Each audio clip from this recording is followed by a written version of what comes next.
So y'all definitely see my hair is locking, but I know that my lock journey just would have looked a little bit different if I hadn't. Hey everyone, welcome back to my channel. If you're new here, my name is Romani, and today I want to talk about some things that I wish I would have known before starting locks. I just want to preface this video by saying I do not regret anything when it comes to my lock journey. I love my entire journey. If you watch my videos, you know I love my locks. But the things that I'm telling you in this video are things that I just would have wanted to know before making a life-changing decision or like a permanent decision like starting locks. And if you're interested in hearing a specific part of this video, I am going to have some timestamps so you can just click through and listen to the part that you want to listen to. But I think you should watch the entire video. In order to really tell you what could have been different on my lock journey, I need to tell you how it all started. If you watch my videos, you know I was not planning on starting locks, or at least not this early. I was thinking like maybe in my 30s, 40s, or 50s, I would start my lock journey. But this one day I was giving myself some soft locks, and you know, you have to twist or braid your hair down before you wrap the other hair around, the other lock hair. And I just really ended up loving my hair the way that it was without wrapping any hair around. And that was the start of my lock journey. Like, that is the day that I started my journey. So since I was not fully prepared to be starting locks, I did not prep my hair the correct way to start locks, which brings us to why you're here. So the first thing that I wish I would have known is that I needed to take my parting seriously. I just told you that I was going to give myself faux locks or soft locks, and since that is not a permanent style, I'm not gonna lie, I did not care how my parts looked. Since I know how to do my hair, I was only planning on keeping this style for about 2 weeks. So my parts were clean, but I didn't go back through to double check and see if they were crisp. I just didn't do what needed to be done when it came to parting. I didn't care. And because of this, now sometimes when I retwist my hair, it's a little iffy for me. When your hair grows and you have locks, your hair grows into different locks. And because I don't have defined parts, sometimes I don't know which hair should go in which lock. And this isn't something that completely messes up my retwist. Y'all have seen me retwist my hair. If you haven't, I'll link that video down below. But y'all have seen me retwist my hair, so it's not too much of a problem. But when I see other people retwist their hair and they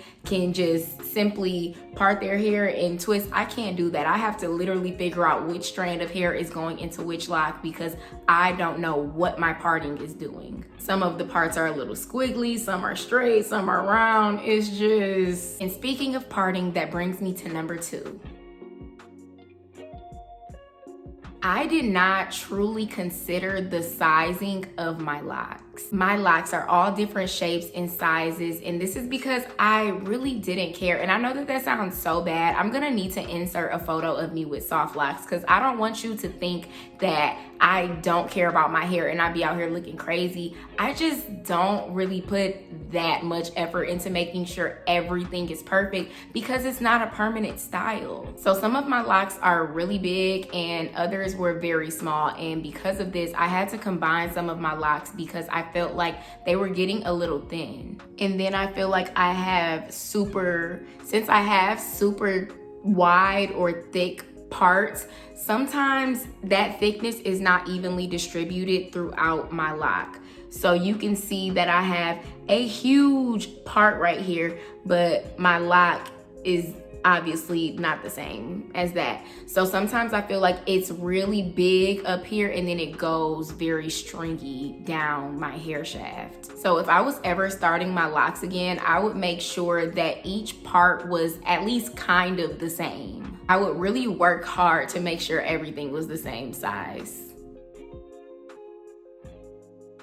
Along with the sizing of my parts, I also feel some type of way about the size or the thickness of my locks. And I talk about this so much in previous videos. Y'all know how I feel about the ends of my hair. They are not as thick as I would want them to be. This is because when I was starting my faux locks, I twisted my hair very tight so that I wouldn't have any problem wrapping my faux lock hair around it. Whereas if I knew I was starting locks, I would not have twisted my hair so tight and had little baby twists. The thickness of your lock is going to depend on how you start your lock. If you start your lock and you have juicy twists, you're going to have juicy locks. If you start your locks and you have really small twists, you're going to have little like thin locks like these. The trash person is literally going crazy outside. I hope y'all don't hear this. We're just gonna keep going with the video. But yeah, because my twists were so skinny, my locks are a little bit skinnier than I would like for them to be. Back during the quarantine, when I was a loose natural before my locks, I would always wear my hair in mini twists. And my mini twists would be nice and juicy because I wasn't trying to wrap any hair around it. So I would literally just twist my hair and it was what it was, and they were so fluffy. If I was starting my locks over, I would definitely make sure my twists were like this instead of like this. Number 4, I wish I held off on dyeing my hair. I know that this is such a controversial topic when it comes to locks. I was watching some of my previous Loc Journey updates the other day and I was like, no, I'm gonna keep dyeing my hair. I should have just stopped.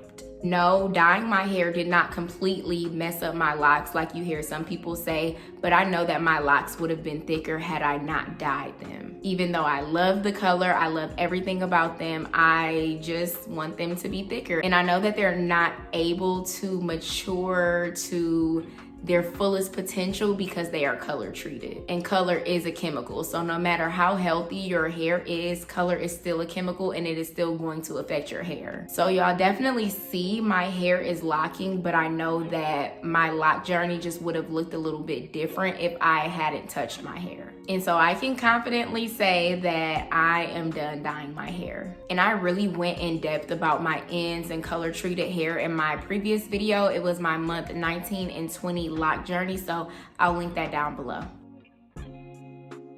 All right, so that was only 4 things. Like I said, it's not a long list because it's not a long list of things that I wish that I could change about my loc journey. And I honestly wouldn't even change those because I wouldn't be here telling y'all what to do. I feel like we experience these things so that we can help others, so I'm cool with it. Just like life, your loc journey is probably not gonna be smooth sailing. It could be good, but you're still going to learn some things. You're gonna wish you did some things differently. It's life. Like I said, I'm here telling y'all about it so you can make sure that you got that in control when you start your loc journey. As far as me and my loc journey, these are my locks and I'm gonna stick beside them. So y'all not gonna see me doing my first set of locks, second set of locks, cutting them out. No shade to anybody. No shade to anybody. I'm just not gonna do that. Mainly because I truly love my locks. I just know that there are some things that could have been different, but like I said, it is what it is. So if you're thinking about starting locks or you're new to your loc journey,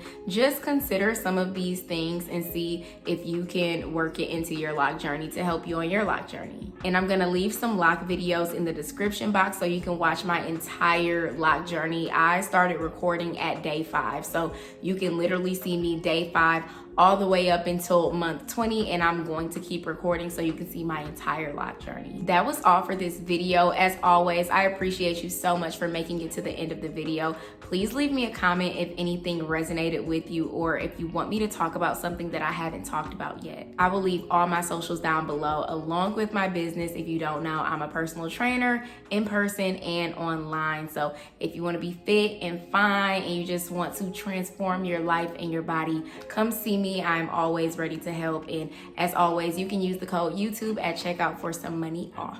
Please make sure to give this video a thumbs up. Make sure you subscribe, and I will see you guys in my next video.